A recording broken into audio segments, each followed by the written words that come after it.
অশান্ত বাংলাদেশ, পদত্যাগ হাসিনার, ইস্তফা দিয়ে কাপ্টারে আগরতলা বিমানবন্দরে নিরাপদ আশ্রয়ে। বাংলাদেশের প্রধানমন্ত্রী শেখ হাসিনা ইস্তফা দিয়েছেন। বোন রেহানাকে নিয়ে তিনি ঢাকার বাসভবন তথা গণভবন ছেড়েছেন বলে খবর। তাকে কাপ্টারে করে নিয়ে যাওয়া হয়েছে আগরতলা বিমানবন্দরে। বাংলাদেশ বায়ুসেনার কাপ্টারটি ত্রিপুরার রাজধানীর উদ্দেশ্যে উড়িয়ে নিয়ে গিয়েছেন এয়ার কমান্ডার আব্বাস। তিনি 101 স্কোয়াড্রনের সদস্য। আগরতলা থেকে দিল্লিতে যাবেন হাসিনা। যতদূর খবর, নিরাপদ আশ্রয়ে পাড়িয়ে দিয়েছেন শেখ হাসিনা। বাংলাদেশের সেনার অধীনে অন্তর্বর্তী তদারকি সরকার গঠিত হচ্ছে। একটি সূত্রের দাবি, তার আগে বাংলাদেশের সেনাবাহিনীর তরফে প্রধানমন্ত্রী হাসিনাকে সময় বেঁধে দেওয়া হয় ইস্তফা দেওয়ার জন্য। 45 মিনিট সময় তাকে দেওয়া হয়েছিল বলে সূত্রের দাবি। তবে অন্য একাধিক সূত্রের দাবি, পুরো বিষয়টি হয়েছে সেনাবাহিনী এবং দিল্লির সঙ্গে আলোচনা সাপেক্ষে। তারপরেই হাসিনা ইস্তফা দিয়েছেন। বাংলাদেশ গণমাধ্যমের একাংশের দাবি, দেশ ছাড়ার আগে হাসিনা জাতির উদ্দেশ্যে বিদায়ী ভাষণ রেকর্ড করতে চেয়েছিলেন, কিন্তু তিনি সেই সুযোগও পাননি। একটি সূত্রের দাবি, তাকে সেই সুযোগ নাকি দেয়নি সেনাবাহিনী, যদিও এই দাবি সরকারি সূত্রে কোনো সত্যতা স্বীকার করা হয়নি। জাতির উদ্দেশ্যে ভাষণ দিয়েছেন বাংলাদেশের সেনা প্রধান জেনারেল ওয়াকার উজ জামান। হাসিনা বাংলাদেশের আকাশসীমা অতিক্রম করার পর তার ভাষণ শুরু হয়। বাংলাদেশ সংসদের স্পিকারকে আপাতত ক্ষমতা হস্তান্তর করা হচ্ছে বলে খবর। তারপরে তদারকি প্রধানমন্ত্রীর দায়িত্বে বাংলাদেশের তদারকি সরকার গঠিত হবে। বছর খানিক পরে সাধারণ নির্বাচন হতে পারে। তবে এই সবই এখন খুবই প্রাথমিক স্তরের বক্তব্য। কাপ্টারে বাংলাদেশ ছেড়েছেন হাসিনা। একটি সূত্রের দাবি, হাসিনা নয়াদিল্লির সঙ্গে যোগাযোগ করেছিলেন, কিন্তু তাকে উদ্ধারের জন্য ভারত থেকে বাংলাদেশে বিমান পাঠানো হবে না বলে জানিয়ে দেয় নয়াদিল্লি। ভারতের তরফে জানানো হয়েছে, বাংলাদেশের আকাশ সীমায় ভারত কোনো বিমান পাঠাতে পারে না, কারণ তাতে আইন লঙ্ঘিত হতে পারে। ভারত থেকে জানানো হয়, হাসিনাকে আগে ভারতে পৌঁছতে হবে, তারপর সেখান থেকে তাকে দিল্লিতে নিয়ে যাওয়া যেতে পারে। কাপ্টারে ঢাকা থেকে দিল্লি পর্যন্ত যাওয়া যায় না। এই ক্ষেত্রে তার নিকটবর্তী অবতরণ স্থান ছিল আগরতলা বিমানবন্দর। সেখানেই নেমেছেন হাসিনা। আগরতলা থেকে তাকে বিশেষ বিমানে নিরাপদ আশ্রয়ে নিয়ে যাওয়া হয়েছে বলে খবর।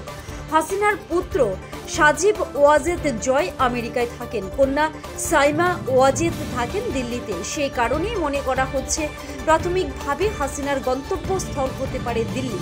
গত কয়েকদিন ধরে বাংলাদেশে সরকার বিরোধী আন্দোলন চলছে। আন্দোলনকারীদের একটাই দাবি ছিল হাসিনা সরকারের পদত্যাগ। রবিবার বিক্ষোভকারীদের সঙ্গে পুলিশের সংঘর্ষে শতাধিক মানুষের মৃত্যু হয়। পরিস্থিতি ক্রমে জটিল হচ্ছিল। সোমবার হাসিনা পদত্যাগ করলেন। রবিবার সন্ধ্যায় বাংলাদেশে অশান্তি ঠেকাতে কারফিউ জারি করা হয়েছিল। সোমবার থেকে 3 দিন ছুটিরও ঘোষণা করা সরকার। তবে সোমবার সকাল থেকে ঢাকার রাস্তায় কারফিউ উপেক্ষা করে ভিড় বাড়তে থাকে মানুষের।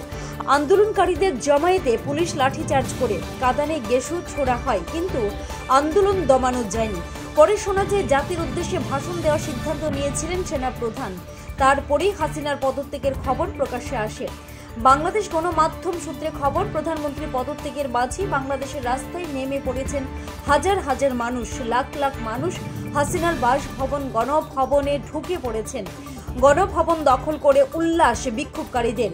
ভবনে চলে খাওয়া দাওয়া। হাসিনার বিছানায় বিক্ষোভকারীদের শুয়ে থাকার ছবিও ভাইরাল হয়। বাংলাদেশে বিতর্কে সূত্রপাত কোটা সংস্কারের দাবিকে কেন্দ্র করে সরকারি চাকরিতে সংরক্ষণ ব্যবস্থায় আপত্তি তুলে রাস্তায় নেমেছিলেন ছাত্রছাত্রীরা। কোটা সংস্কার আন্দোলনের মঞ্চ বৈষম্য বিরোধী ছাত্র আন্দোলনের ডাকে সেই সময় 9 দফা দাবি তোলা হয়েছিল। বাংলাদেশে সুপ্রিম কোর্ট কোটা সংস্কারের নির্দেশ দেয়। তারপর আন্দোলন খানিক স্তিমিত হয়েছিল, তবে আন্দোলন থামেনি। বৈষম্য বিরোধী ছাত্র আন্দোলন 1 দফা দাবিতে আন্দোলন জারি রেখেছিল। দাবি ছিল হাসিনার পদত্যাগ। রবিবার সে আন্দোলনে হিংসা ছড়ায়, শতাধিক মানুষের মৃত্যু হয়। সোমবার পরিস্থিতি আরও জটিল হয়ে যায়। পদত্যাগ করতে বাধ্য হলেন হাসিনা।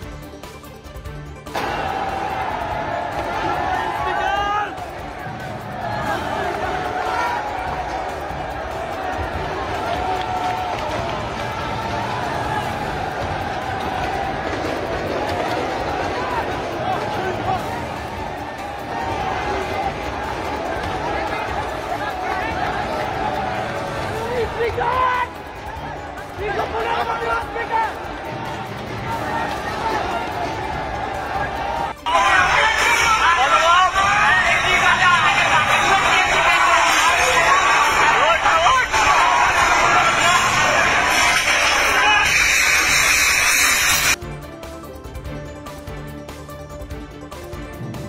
Bureau report, New Zealand.